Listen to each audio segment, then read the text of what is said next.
Привет, меня зовут Стас, и сегодня я расскажу вам, как собрать риг для подвижной камеры на базе VR-камеры Zcam K1. Для этого нам понадобится сама камера Zcam K1, флешки, кастомный кабель с Lemon DTAP для питания, Wi-Fi антенна, удлинитель DTAP, V-mount, батарейка с разъемом DTAP, грузики для стабилизатора, сам стабилизатор, который может нести примерно 2 килограмма, и ручка от него. Также этот стабилизатор оборудован двойным хватом.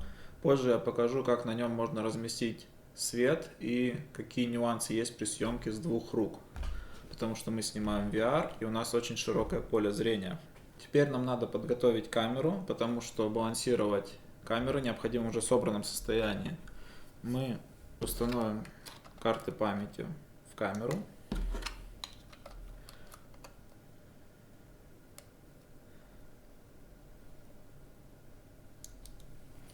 Установим VR антенну, VR Wi-Fi. Начнем собирать сам стабилизатор. Установим его на однорукое крепление.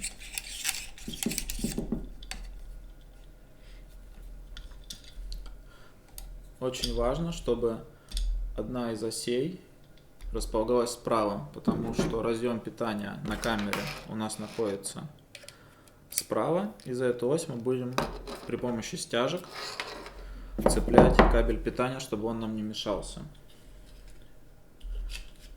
Берем площадку, вставляем в сторону стабилизатор. При установке камеры на площадку очень важно учитывать, что угол обзора у объективов 220 или 200 градусов в зависимости от модели линз. И в случае, если мы будем устанавливать площадку слишком вперед, то есть камера будет установлена посреди площадки, как это нужно делать на обычных камерах, мы будем видеть эту площадку и сам стабилизатор. Потому что угол обзора камеры 180 градусов как минимум, и мы должны это учитывать. В идеале мы можем разместить площадку так, но это приведет к лишнему весу сзади и утяжелению самой конструкции. Поэтому мы размещаем примерно так. То есть мы уже не затрагиваем 180 градусов и, возможно, не затрагиваем 200. Размещаем все ровно, закручиваем и устанавливаем на стабилизатор. Затягиваем. Камеру следует балансировать уже без крышечек, поэтому я накручиваю грузики, которые вы можете докупить отдельно. У них как раз резьба 1/4, и они прекрасно встают в отверстие на площадке.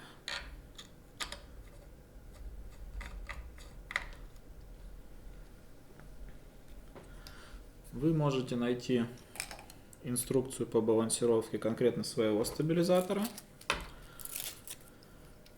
но логика балансировки стабилизатора везде одинаковая. Теперь я начинаю прокладывать провода, чтобы все было сбалансировано сразу. Я использую удлинитель для DTAP и прикручиваю его. Креплю его стяжками на каждую из осей.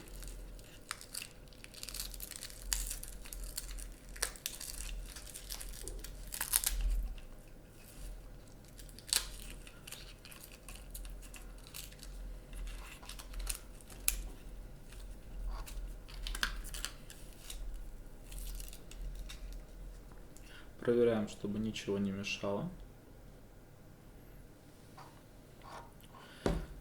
Дальше берем вторую ось, цепляем кабель, слегка притягиваем его.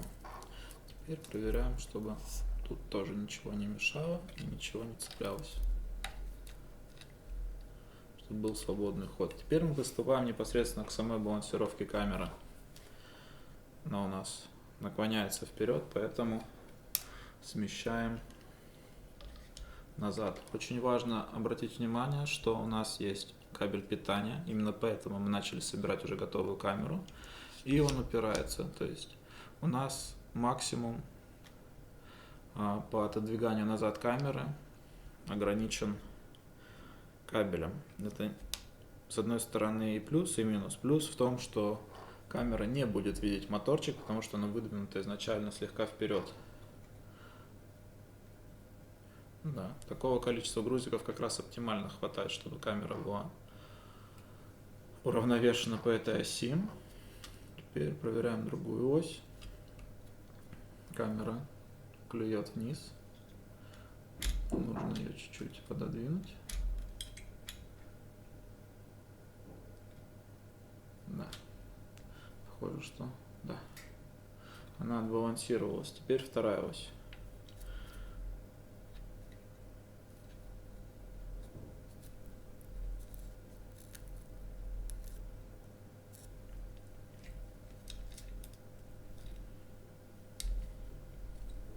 Да. И последняя ось. Отклоняем. Камера чуть-чуть отклоняется. Нужно пододвинуть в эту сторону. Стянуть. Попробовать еще раз. Да, камера приняла горизонтальное положение. Теперь мы можем запустить стабилизатор. Да. Все, камера отбалансирована. Теперь мы можем ей пользоваться.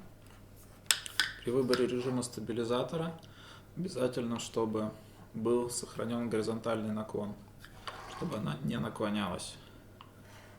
Вы можете опционально выставить, чтобы она наклонялась вперед-назад.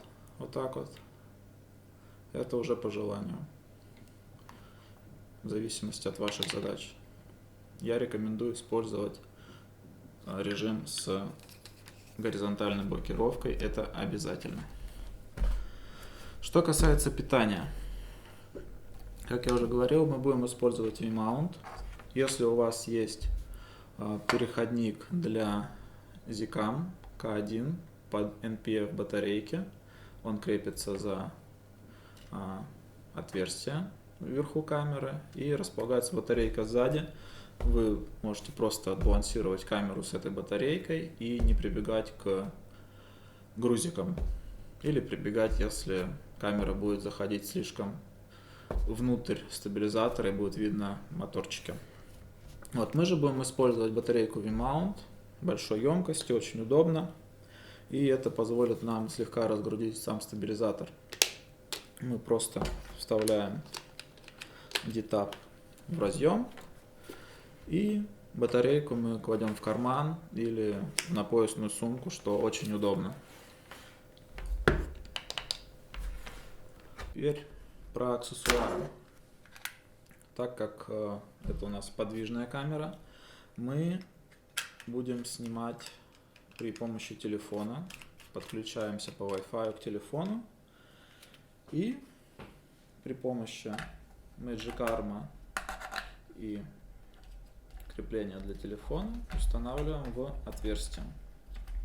В случае, если на вашем стабилизаторе нет отверстий, или их мало, или они расположены неудобно, вы можете найти специальные адаптеры, которые увеличат функционал вашего стабилизатора и что даст возможность использовать его с аксессуарами. Вот у нас получается такой сетап. Это уже двуручный сетап в полном обвесе.